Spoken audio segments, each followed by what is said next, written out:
आनंद रंजन।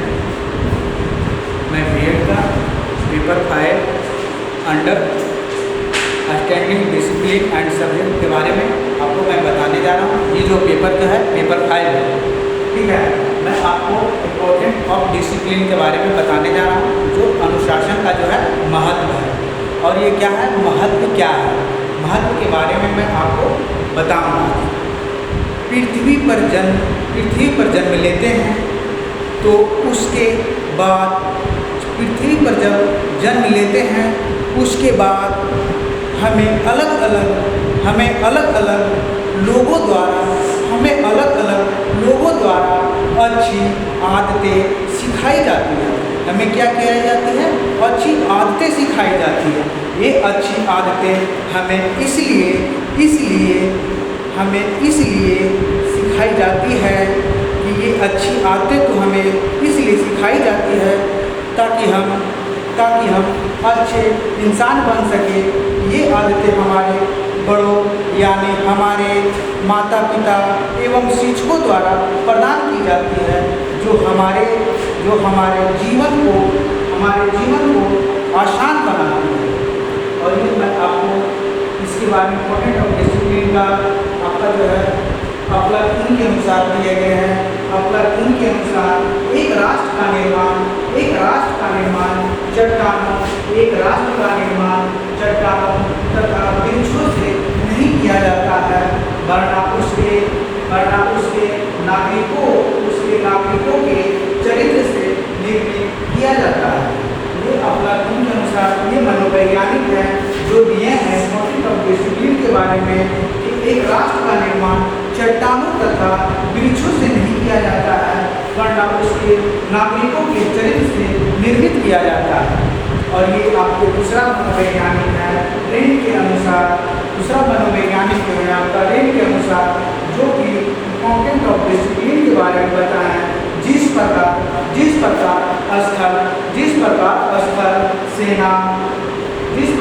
स्थल सेना जल से या राज्य के अस्तित्व के लिए अनुशासन का होना आवश्यक है, उसी भांति अनुशासन विद्यालय के लिए महत्वपूर्ण है, ठीक है।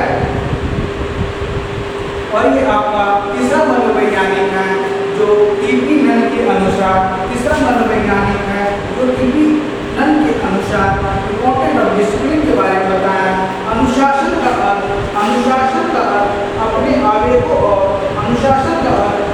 आवेगों और शक्तियों के लिए उस व्यवस्था के अधीन पर करना है जो अराजकता का अंत करती है एवं जो अकुशलता और अपव्यय के स्थान पर कुशलता और विद्वता की स्थापना करती है। ये आपका जो है इम्पोर्टेंट ऑफ डिसिप्लिन के बारे में 3 मनोवैज्ञानिक दिए हैं। और उसके बाद उनका जो है महत्व जो है कौन सा दिए हैं जो मैं आपको बताऊंगा।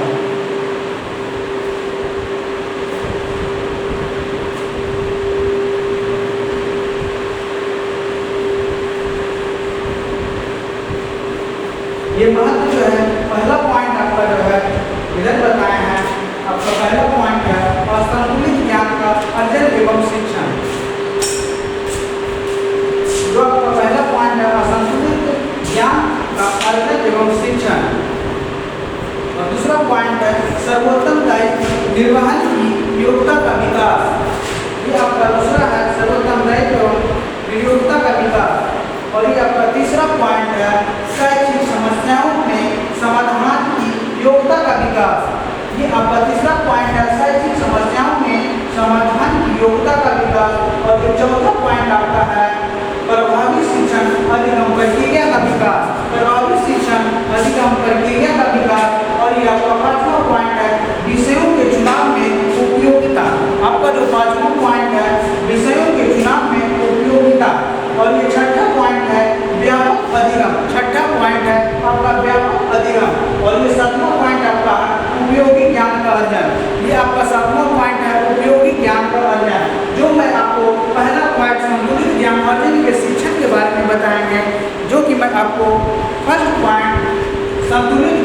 अर्जन के बारे में बताएंगे।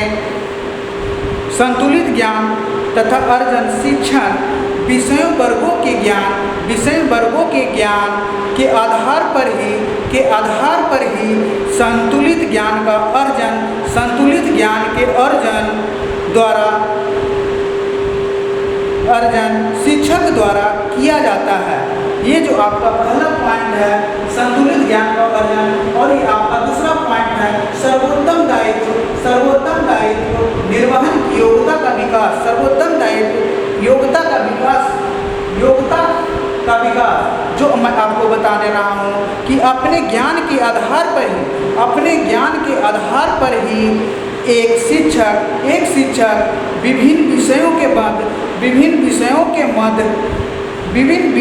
के मध्य संबंध स्थापित करता है तथा किसी भी प्रकरण को स्पष्ट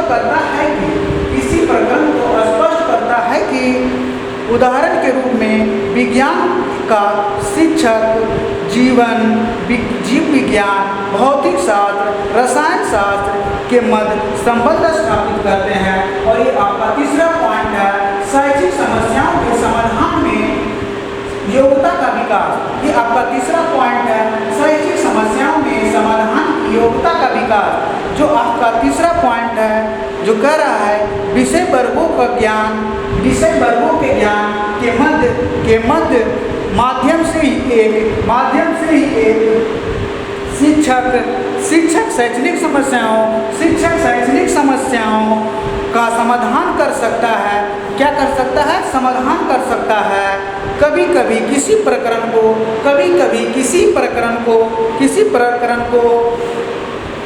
स्पष्ट करने में उसी संकाय के अन्य विषयों की सहायता की आवश्यकता होती है। क्या होती है? विशिष्ट विषयों की आवश्यकता होती है। और ये आपका चौथा पॉइंट है प्रभावी शिक्षण अधिगम प्रक्रिया का विकास। ये आपका चौथा पॉइंट है प्रभावी शिक्षण अधिगम प्रक्रिया का विकास, जिसके बारे में हम बता रहे हैं कि विभिन्न वर्गों के व्यवस्था में शिक्षक द्वारा उन शिक्षण विधियों का उपयोग किया जाता है जो कि क्रमबद्ध एवं सुसंगठित रूप में अनुकूल होती है तथा अधिगम गतिविधियों में निर्धारण में सहायता होती है। क्या होती है? विभिन्न गतिविधियों क्या होती है? सहायता होती है। और ये आपका पांचवा पॉइंट है विषयों के चुनाव में उपयोगिता।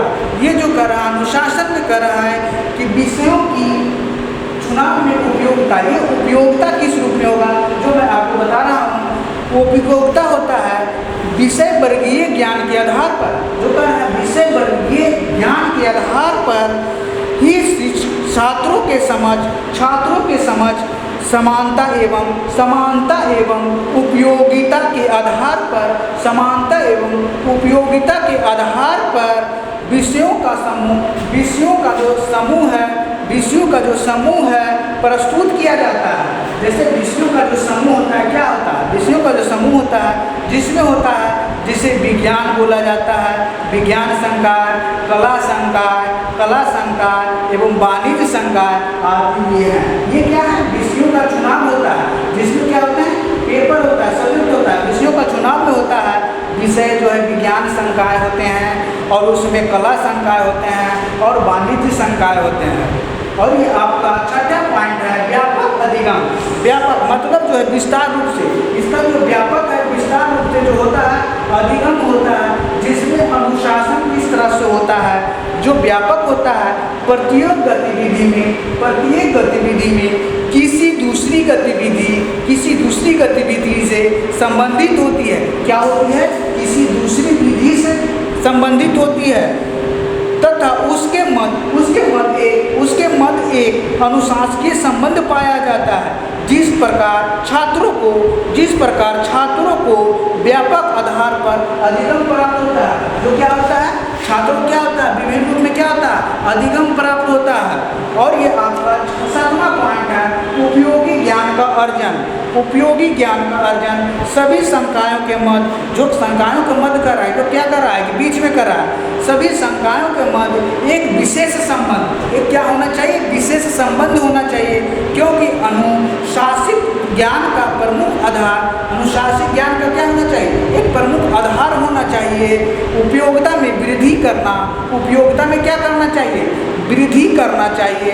और ये मैं आपको 8वां पॉइंट बताने जा रहा हूँ, अध्ययन के विषय में सफलता के लिए। 8वां जो पॉइंट है, विषयों के अध्ययन में सरलता के लिए, अध्ययन में विषयों की सरलता के लिए, जो कि विषयों का अध्ययन करने में, विषयों का जो क्या होना चाहिए, अध्ययन करने में विषय वर्णनात्मक गतिविधियों एवं विषय क्या होना चाहिए, विषय वर्णनात्मक गतिविधियों एवं तथ्यों का समावेशन होता है। क्या होता है, समावेशन होता है, जिसे एक विज्ञान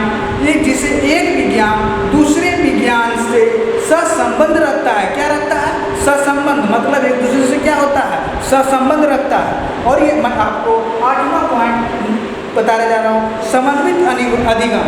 समन्वित अधिगम क्या होता है, समन्वय, मतलब जो क्या होना चाहिए, एक दूसरे के नज़दीक, जो जब किसी समस्या का समाधान खोजा जाता है, क्या किया जाता है, समस्या का समाधान खोजा जाता है, या किसी नवीन सिद्धांत, ये क्या होना चाहिए, एक नवीन सिद्धांत नियम या ज्ञान का सृजन किया जाता है। क्या किया जाता है, सृजन, मतलब जो क्या है, उसका नया क्या करना, खोजना, एक सृजन किया जाता है।